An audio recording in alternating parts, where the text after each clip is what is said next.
Hi friends, good morning. నేను ఈరోజు లంచ్లోకి చేసిన రెసిపీస్ చూసేయండి ఫ్రెండ్స్. వేడి వేడి అన్నం,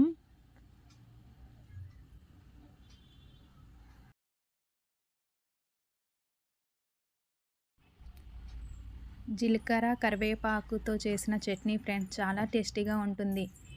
కావాలంటే నా ఛానల్లో పోస్ట్ చేశాను. ఈ రెసిపీ చూసేయండి ఫ్రెండ్స్, చాలా సూపర్గా ఉంటుంది. వేడి వేడి అన్నంలోకి చిక్కుడుకాయ తాలింపు,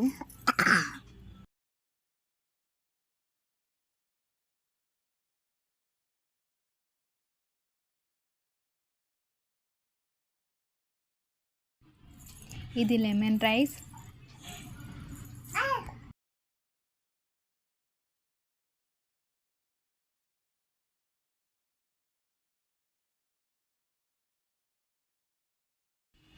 మా పిల్లల కోసం రసం చేశాను ఫ్రెండ్స్. నా వీడియో కనుక నచ్చితే సబ్స్క్రైబ్ చేయండి, షేర్ చేయండి, కామెంట్ చేయండి, లైక్ చేయండి. Thank you for watching. Bye. ఇక మా బాబుకు స్నాక్స్ బాక్స్, వాటర్ బాటిల్.